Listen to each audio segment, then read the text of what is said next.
नमस्कार फ्रेंड्स। उत्तर प्रदेश लोक सेवा आयोग की परीक्षा में उत्तर प्रदेश पर आधारित जो भी प्रश्न पूछे गए थे उन्हीं का संकलन इस वीडियो में मैंने किया है। उम्मीद ही नहीं पूरा विश्वास रखता हूँ कि यह श्रृंखला आपके लिए लाभकारी सिद्ध ही होगी। 2008 तक के प्रश्न पत्रों को हमने अपने वीडियो के भाग 1 में डिस्कस किया है। उसके आगे के प्रश्न पत्र को इस वीडियो में मैंने समाहित किया है। कोई प्रश्न, सुझाव या शिकायत आप कमेंट बॉक्स के माध्यम से मुझ तक पहुंचा सकते हैं। सभी का तहे दिल से मैं स्वागत करूंगा। अगर यह श्रृंखला आपको पसंद आए तो प्लीज़ चैनल को सब्सक्राइब कर दीजिएगा और उसके आगे की घंटी बजा दीजिएगा। उससे क्या होगा कि आपको जो है नोटिफिकेशन मिल जाएगा जब भी मैं अगला वीडियो आपके लिए लेके आऊँगा। ठीक है, तो आइए शुरू करते हैं। 2009 में कितने प्रश्न पूछे गए थे इस पर आइए हम बात करते हैं। देखिए 2009 में क्या था कि नगरीय ग्रामीण इकाई और स्थानीय शासन संस्था, इनसे प्रश्न पूछे गए थे। पूछा गया था कि झांसी में कौन सी स्थानीय शासन संस्था है, तो नगर निगम है। मछली शहर में आपको पता ही है कि नगर पंचायत, टुंडला में क्षेत्र समिति, सैफई में नगर पालिका परिषद। ठीक है, अगला क्वेश्चन था कि उत्तर प्रदेश में किसी नगर का मेयर के बारे में जानकारी पूछी गई थी। तो मेयर जो होता है वो नगर का जो है प्रथम नागरिक होता है, आप जानते हैं। नगर निगम का जो पदेन सदस्य भी होता है, ये भी आप जानते हैं। कार्यकारिणी समिति का पदेन सभापति भी होता है मेयर होता है। लेकिन इसमें गलत क्या था कि कार्यपालक मशीनरी पर पूर्ण नियंत्रण रखता है, पूर्ण नियंत्रक जो है मेयर नहीं रखता है। ठीक है, पूछा गया था कि यूपीएसआईडीसी द्वारा विशिष्ट उद्योगों के लिए पार्क स्थापित किए गए हैं। उस पार्क को चिन्हित कीजिए जो सुमेल नहीं है। तो इसमें बायोटेक्नोलॉजी पार्क लखनऊ में है, आप जानते ही हैं। एपेरल पार्क जो है ये कानपुर में सही है, इसमें दिया था नोएडा गलत है। ठीक है, ये सही नहीं था। प्लास्टिक सिटी जो है कानपुर में है। लेदर टेक्नोलॉजी पार्क उन्नाव में है। तो यूपीएसआईडीसी जो है के तहत जो उत्तर प्रदेश सरकार ने 95 पार्क जो है यूपी में स्थापित किए हैं। प्लास्टिक सिटी जो है स्थापित की गई 2 शहरों में, जौनपुर और कानपुर में। और लेदर टेक्नोलॉजी पार्क जो है वो बंथरा नाम के स्थान पर उन्नाव में स्थापित किया गया है। नेक्स्ट क्वेश्चन पूछा गया था कि विश्व बैंक द्वारा पोषित सोडिक लैंड रिक्लेमेशन प्रोजेक्ट 2 हेतु इस जनपद को चिन्हित कीजिए जो परियोजना के लिए चयनित नहीं है। तो इसमें जो था वो इलाहाबाद जो सीतापुर चयनित नहीं था। ये सीतापुर जो था ये चयनित नहीं था। बाकी जो था अलीगढ़, गोरखपुर और इलाहाबाद, ये 3 शहर जो थे वो चयनित किए गए थे। अगला क्वेश्चन था कि वो जनपद जिसमें जानवरों का पॉलीक्लिनिक नहीं है। तो आप जान लीजिए कि यूपी में सिर्फ 3 ही पॉलीक्लिनिक हैं। वो है कहाँ पे? गोरखपुर में है, मुजफ्फरनगर में है और लखनऊ में है। झांसी में नहीं है। कन्या विद्याधन के बारे में पूछा गया था कि ये किसको दिया गया और कब शुरू किया गया था। तो कन्या विद्याधन जो है मुलायम सिंह यादव की सरकार ने 2004-05 में शुरू किया गया था। इंटर पास बीपीएल कार्ड धारक जो मतलब परिवार थे उनको 20,000 रुपये की सहायता राशि इसमें दी जाती थी। जैन एवं बौद्ध धर्म दोनों धर्मों का प्रसिद्ध तीर्थ स्थल कौशाम्बी को माना जाता है। कजरी जो है ये बनारस की मतलब प्रथा है। बिरहा जो है दिया गया था कि सुमेलित कीजिए, तो बिरहा जो है आजमगढ़ की उपज है, कानपुर नहीं। ठीक है, होली जो है ये व्रत से संबंधित है। नौटंकी जो है हाथरस से संबंधित है। पूछा गया था कि खरीफ की बुआई कब और किस महीने में की जाती है। तो खरीफ की बुआई देखो भारत में जो है 3 प्रकार की फसलें होती हैं, खासतौर से उत्तर प्रदेश में रबी, खरीफ और जायद। तो जो रबी की फसल होती है इसमें गेहूँ बोया जाता है, तो नवंबर दिसंबर में बोया जाता है। खरीफ की जो फसल होती है वो जून जुलाई में बोई जाती है और इन दोनों के बीच में जो है जायद की फसल उगाई जाती है। पूछा गया था हाथरस और कानपुर की परंपरा किस परंपरा से संबंधित है। तो रंगमंच की परंपरा से।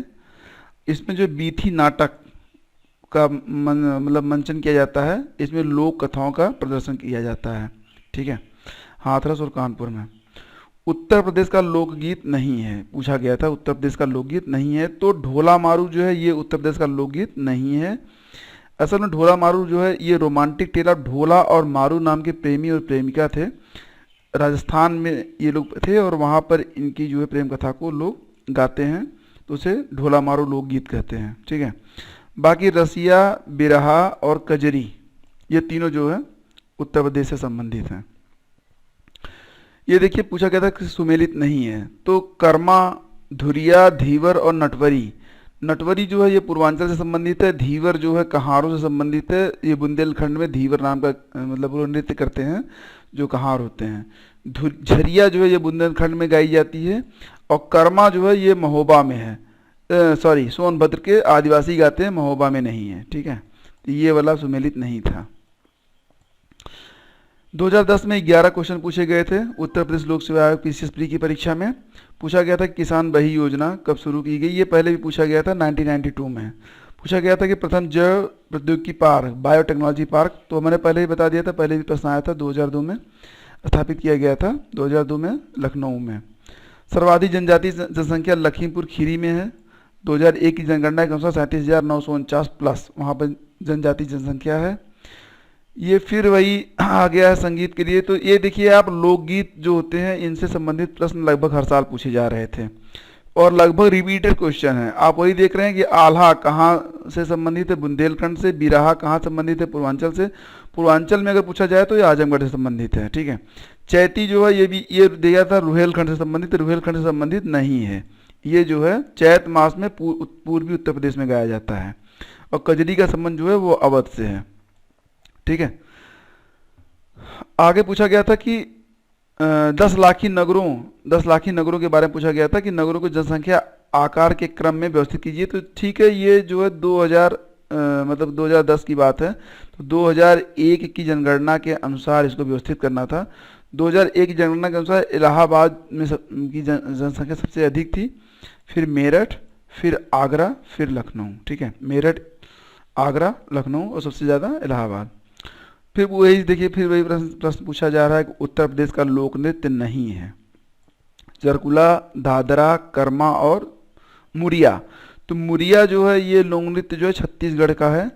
इसमें निवास करने वाली एक मुरिया जनजाति होती है, उसके द्वारा ये गाया जाता है, गाया और किया भी जाता है मुरिया लोक नृत्य। विकलांगों के लिए कौन सा विश्वविद्यालय खोला गया था, ये पूछा गया था। तो विकलांगों के लिए उत्तर प्रदेश में, तो विकलांगों के लिए जो है 2009-10 में जो है डॉक्टर शकुंतला मिश्रा पुनर्वास विश्वविद्यालय खोला गया था। फिर देखिए वही आ गया धुरिया। धुरिया लोक नृत्य है, कहाँ पे है, बुंदेलखंड का है। कौन गाता है, कुम्हार जो प्रजापति होते हैं। पूछा गया था कि उत्तर प्रदेश में मान्यता प्राप्त स्टॉक एक्सचेंज कहाँ पर है। तो कानपुर स्टॉक एक्सचेंज जो है उत्तर प्रदेश का मान्यता प्राप्त स्टॉक एक्सचेंज है और एकमात्र स्टॉक एक्सचेंज है। सुमेलित करने के लिए दिया गया था किशन महाराज किससे संबंधित है, हरिप्रसाद चौरसिया। तो मैंने सुमेलित कर दिया है, किशन महाराज तबला, हरिप्रसाद चौरसिया बांसुरी, पंडित गोपाल जी मिश्र सारंगी वादक और कुंदक सिंह जो थे ये पखावा से संबंधित थे। 2011 में फिर जो है 11 क्वेश्चन ही पूछे गए थे। जनपद और मुख्यालय से संबंधित एक प्रश्न था। तो जितने भी जनपद और मुख्यालय हैं तो हर बार रिपीट नहीं होता है, तो आप लोग इसके बारे में एक बार ध्यान में रखिएगा अपने। कुछ मुख्यालय जो होते हैं वो जनपद से अलग होते हैं। किस नगर में कौन सा हवाई अड्डा पाया जाता है, ये भी आप ध्यान में रखिएगा, हर बार एक ही सवाल नहीं होता है। 2011 की जनगणना के कुछ फैक्ट पूछे गए थे, मैंने संशोधित करके आपको बता दिया है कि 2011 में यूपी में देश की जनसंख्या का 16.5% जनसंख्या निवास करती है और देश के सर्वाधिक बच्चे जो हैं वो यूपी में पाए जाते हैं। लिंगानुपात जो था 908 था। 10 की वृद्धि दर जो कितनी थी, 20.09%। पूछा गया था कि फर्रुखाबाद किससे संबंधित है, तो हाथ की छपाई से संबंधित है। सरदार वल्लभ भाई पटेल कृषि विश्वविद्यालय कहाँ पर स्थित है, ये सवाल था। ये मेरठ में स्थित है। ये सवाल रिपीट भी होता रहता है। चरकुला नृत्य कहाँ संबंधित है, तो ब्रजभूमि से संबंधित है, ये आप जानते हैं। उत्तर प्रदेश का राजकीय पक्षी, ये आप जानते ही हैं, सारस होता है। और फसल उत्पादन संबंधित आंकड़ों में पूछा गया था कि सबसे बड़ा उत्पादक कौन सा है, किन किन चीज़ों का उत्पादन उत्तर प्रदेश में सबसे ज़्यादा होता है। तो उत्तर प्रदेश गेहूं, गन्ना और आलू का सबसे बड़ा उत्पादक है, गेहूं, गन्ना, आलू। ठुमरी गायिका गिरिजा देवी किस घराने से संबंधित है, तो ये जो पूछा गया था सवाल, तो आपको पता है कि ये बनारस घराने से संबंधित है। कल्याण पत्रिका जो थी गीता प्रेस की पत्रिका है, बहुत लोकप्रिय पत्रिका है और ये प्रकाशित होती है गीता प्रेस गोरखपुर से। देखिए 2012 में जो है सिर्फ 3 प्रश्न पूछे गए थे, यहाँ से ट्रेंड बदल चुका है और अब जो है 3 से 5-6 प्रश्न ही पूछे जा रहे हैं। पहले जो है 12 से 14 प्रश्न पूछे जा रहे थे, लेकिन 2012 के आगे जो है ये 3, 5 और इस साल, पिछली साल तो जो 2-2 प्रश्न ही पूछे गए थे। पूछा गया था कि आंवले का सर्वाधिक उत्पादन कहाँ होता है। तो आपको पता ही है कि आंवले का सर्वाधिक उत्पादन कहाँ होता है, प्रतापगढ़ में होता है। उत्तर प्रदेश विधानसभा 2012 में कितनी महिलाएं निर्वाचित हुई। अब देखिए प्रदेश बदल चुका है, तो उस समय जो थे 35 महिलाएं निर्वाचित हुई थी, जिसमें से 20 समाजवादी पार्टी से थी। लेकिन 2017 में भी ये सवाल आ सकता है, तो मैंने इसको अपडेट कर दिया है। 2017 में 41 महिलाएं निर्वाचित हुई हैं, ठीक है। उत्तर प्रदेश में पंचायती राज संस्थाओं में महिलाओं के लिए आरक्षित कितने स्थान हैं। आपको पता है कि कुल सीटें, जितनी भी सीटें होती हैं उसका 1/3 जो है महिलाओं के लिए आरक्षित होता है। 2013 में देखिए सिर्फ 5 क्वेश्चन पूछे गए थे। पूछा गया था स्वर्ण पत्र किससे संबंधित है। तो स्वर्ण पत्र जो था वो 24 दिसंबर 2012 को अखिलेश सरकार ने जारी किया था। ये उत्तर प्रदेश सरकार ने अपने कार्यालयों में जो उद्योगपति थे और उद्योगी संगठन थी, उनकी पहुंच को जो है आसान करने के लिए उन्होंने स्वर्ण पत्र जारी किए थे। विधान परिषद की संपूर्ण सदस्य संख्या कितनी होती है, ये सवाल पूछा गया था। तो देखिए आयोग ने जो सही उत्तर माना है 108 को, लेकिन वास्तव में जो है उत्तराखंड के अलग होने के बाद अब उत्तर प्रदेश विधान परिषद में जो है सिर्फ 100 पद ही बचे हैं। तो ये दोनों, अगर इसमें ऑप्शन 100 का होता तो आप 100 को टिक करते, लेकिन 100 नहीं है तो आप 108 को ही क्लिक कीजिएगा, ठीक है। बब्बर शेर सफारी कहाँ पर स्थापित किया जा रहा है, ये इटावा में स्थापित किया जा रहा है। IT सिटी की स्थापना कहाँ की जा रही है, लखनऊ में। राइटर्स बिल्डिंग किस राज्य की सचिवालय बिल्डिंग का नाम है। तो आपको पता है कि पश्चिम बंगाल का सचिवालय है। मुख्यमंत्री वहाँ की कौन है, ममता बनर्जी हैं। 2014 में देखिए सिर्फ जो है 6 सवाल पूछे गए थे, ठीक है। उत्तर प्रदेश में नहीं पाया जाता है, तो 4 जो है वो दिए गया था अयस्क के बारे में। चूना पत्थर तो पाया ही जाता है, बॉक्साइट भी पाया जाता है और जिप्सम भी पाया जाता है। अभ्रक जो होता है ये झारखंड में पाया जाता है और झारखंड अभ्रक का एकाधिकार है। मतलब झारखंड के अलावा पूरे भारत में कहीं पर भी अभ्रक नहीं पाया जाता। वहाँ पर कोडरमा और हजारीबाग नामक स्थान से अभ्रक निकाला जाता है। लगभग 90% अभ्रक वहीं से मिलता है, कोडरमा और हजारीबाग से। 2011-12 में कृषि का योगदान 24.5% था। 2011-12 में देखिए देश और उत्तर प्रदेश में जो है प्राथमिक क्षेत्र जो है वो कृषि क्षेत्र और पशुपालन को कहते हैं। तो योगदान जो है लगातार घट रहा है। 1994-95 में जो था प्राथमिक क्षेत्र यानी कि कृषि क्षेत्र पशुपालन का जो है योगदान सर्वाधिक था। उसके अगले ही वर्ष 1995-96 में सेवा क्षेत्र पहले स्थान पर आ गया और ये आ गया था द्वितीय स्थान पर। स्थिति आगे और बिगड़ती गई। वर्तमान में सेवा क्षेत्र जो है वो 49.4%, 49.4% है। कृषि क्षेत्र जो है वो 24.4% है और उद्योग जो है इसको तृतीय क्षेत्र माना जाता है, ये 22.9% था। लेकिन 2013-14 में जो था अब जो पहले स्थान पर आ गया है सेवा क्षेत्र, दूसरे स्थान पर आ गया है द्वितीय क्षेत्र यानी कि उद्योग, और जो प्राथमिक क्षेत्र था यानी कि कृषि और पशुपालन अब वो तीसरे स्थान पर आ गया है 2013-14 में। लेटेस्ट में जो है, लेटेस्ट में भी तीसरे स्थान पर ही है ये। पूछा गया था 2011-12 में दूध का सर्वाधिक उत्पादन कहाँ पर हुआ, तो उत्तर प्रदेश में हुआ। वर्तमान में भी जो है उत्तर प्रदेश ही है सर्वाधिक दूध उत्पादक राज्य, जो है उत्तर प्रदेश ही है अब भी। 2015 में एक पेपर निरस्त हो गया था, उस पेपर में सिर्फ 2 सवाल पूछे गए थे। भारत का दूसरा फोरेंसिक विश्वविद्यालय कहाँ पर स्थापित किया जा रहा है, तो ये रामपुर में स्थापित किया जा रहा है। उत्तर प्रदेश के चौथे राज्य वित्त आयोग का अध्यक्ष, देखिए अभी तक 5वें वित्त राज्य आयोग का जो गठन भी नहीं किया गया है, तो चौथे राज्य वित्त आयोग का गठन जो है किया गया था, तो उसके अध्यक्ष कौन थे, अतुल गुप्ता।